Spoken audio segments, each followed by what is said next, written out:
Hemos estado discutiendo el estatus de la moralidad y de los juicios morales. He introducido tres muy amplios enfoques para responder la pregunta del estatus de la moralidad. El primer enfoque es el objetivismo, esto es la idea de que los juicios morales son sobre cuestiones fácticas objetivas. Como comparación, piensa en los juicios empíricos sobre el mundo observable que nos rodea y en el mundo tal y como es descubierto por la ciencia. Estos parecen ser juicios empíricos que son objetivos. El objetivismo en la moralidad dice que los juicios morales son igualmente objetivos. El segundo enfoque es el relativismo. La idea relativista es que nuestros juicios morales son verdaderos o falsos, pero solo relativo a algo como la cultura o nuestros sentimientos. Como analogía burda, piensa de nuevo en las afirmaciones legales como las leyes de tráfico. Uno debe conducir por la izquierda, es verdadero en relación a un país y falso relativo a otro país. Los relativistas morales piensan algo parecido con respecto a los juicios morales. Son verdaderos con relación a una cultura o a los sentimientos de las personas, pero posiblemente son falsos con relación a otra cultura o a otras personas. El último punto de vista que introduje fue el emotivismo. Esta era la idea de que nuestros juicios morales no son la expresión de creencias acerca de hechos objetivos o relativos, sino más bien la expresión de nuestras emociones morales, la expresión de nuestra aprobación o desaprobación acerca de algo. ¿Cuál de estos puntos de vista es correcto? ¿Cuál crees que sea correcto? Esta es una gran pregunta. Una pregunta que no resolveremos el día de hoy. Es la pregunta fundacional de un área de la filosofía moral llamada metaética. Es el área de la filosofía en la que principalmente trabajo. En la discusión contemporánea vemos todo tipo de teorías diferentes que recogen uno u otro aspecto de estos tres enfoques básicos. Así que hoy no resolveremos esa gran pregunta sobre cuál es la mejor. A lo mejor, ninguna de las tres está bien y necesitamos un punto de vista más refinado y sutil que integre uno o más de estos puntos de vista o enfoques básicos. Lo que sí podemos hacer hoy es pensar en una objeción principal a cada teoría. Al pensar en una objeción principal a cada teoría, podremos refinar nuestros puntos de vista hacia estas teorías. ¿Son ellas un buen punto de comienzo para una investigación futura? ¿O son el comienzo de un callejón sin salida que no lleva a ningún lado? Es buena metodología filosófica pensar en tu punto de vista preferido acerca de algo y considerar la que parezca ser la mejor objeción para ver si es posible superar esa objeción.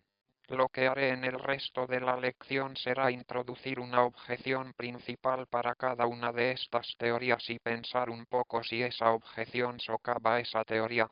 Muy bien, aquí está una objeción al objetivismo. Recuerda que el objetivista piensa que nuestros juicios morales son el tipo de cosas que pueden ser verdaderas o falsas, y cuando son ciertas, son objetivamente ciertas, así como los juicios empíricos hechos en la ciencia son objetivamente ciertos. Pero podrías pensar que hay una falta de analogía importante entre nuestros juicios morales y nuestros juicios empíricos. Cuando alguien discrepa con nosotros sobre algún asunto empírico, hay un método que podemos usar para verificar la opinión correcta. Podemos observar la realidad y determinar, por ejemplo, si estuvo soleado en Edimburgo el día de hoy, o si la Tierra, de hecho, gira alrededor del Sol. Estos tipos de juicio parecen admitir la verificación empírica a través de un tipo de método observacional.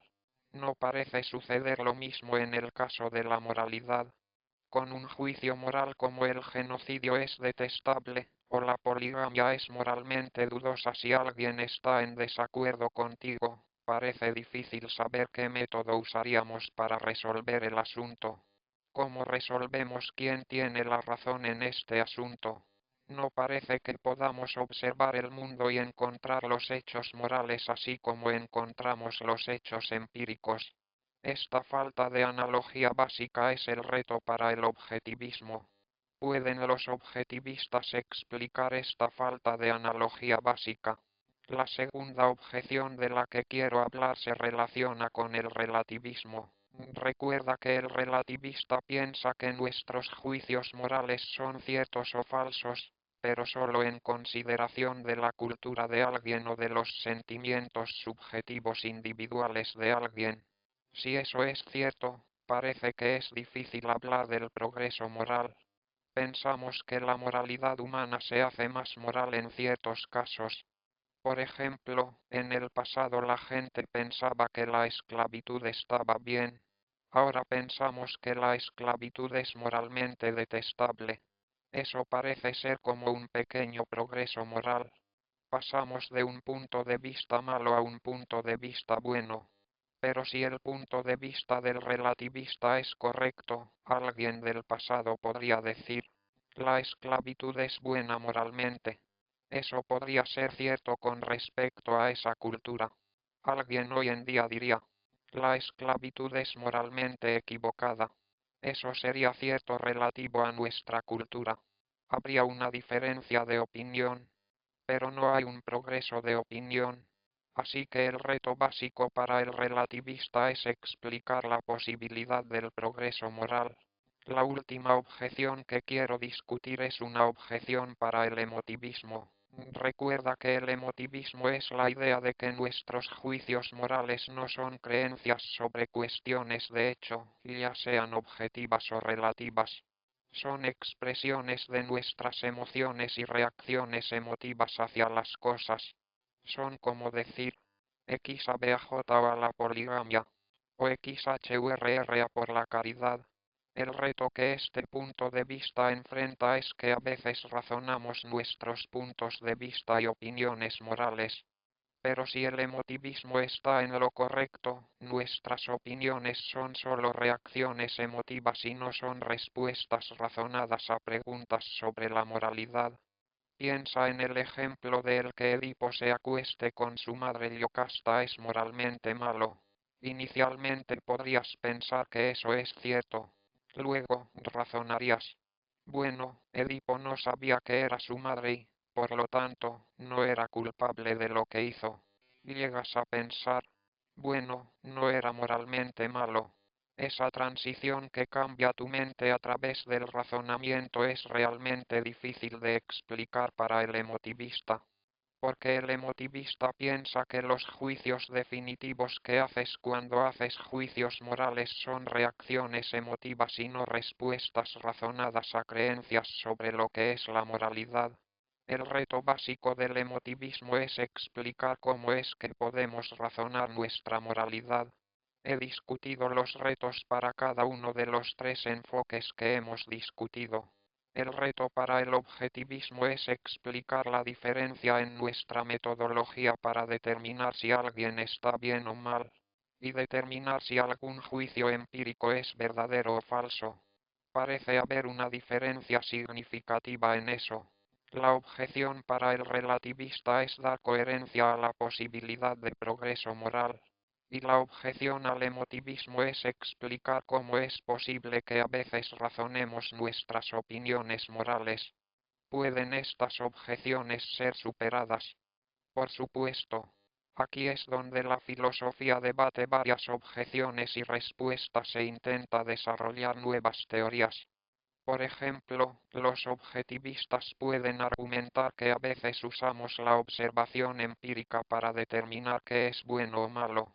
Por ejemplo, muchos objetivistas piensan que lo bueno y lo malo está determinado por lo que maximiza la felicidad total, y podemos salir y medir las distintas políticas para ver si promueven o no promueven la felicidad total.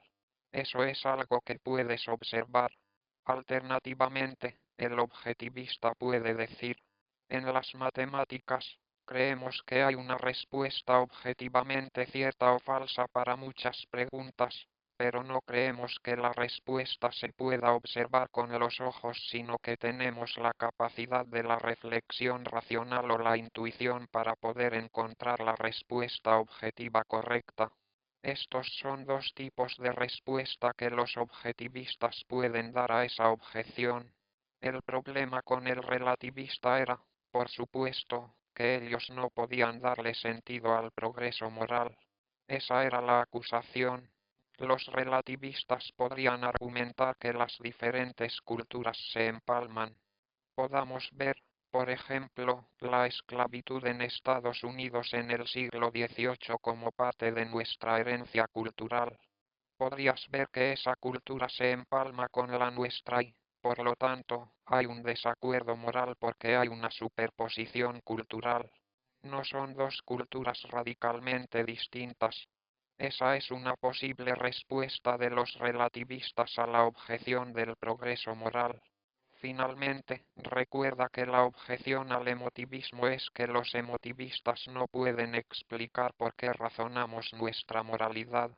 Pero el emotivista podría decir, algunas reacciones evaluativas caen en el ámbito de las razones. Son el tipo de cosas sobre las que podemos razonar. Por ejemplo, si tú prefieres A, B y B a C, pero prefieres C a, hay algo mal en tus preferencias. Son irracionales. Esto es algo que está bien estudiado por los teóricos de la preferencia o por los teóricos de las preferencias y elecciones racionales. Parece el tipo de cosa sobre la que puedes razonar y concluir. X, B y N, necesito cambiar mi preferencia sobre A y C para que deje de ser irracional. Pero estas preferencias no son creencias sobre cuestiones fácticas objetivas o relativas a hechos. Son actitudes evaluativas.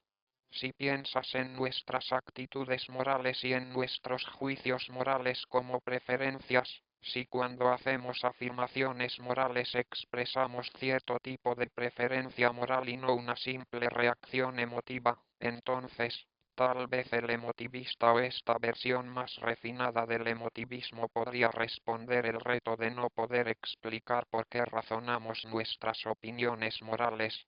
De nuevo, esa es solo una posible respuesta a la objeción que mencioné para cada una de estas tres teorías.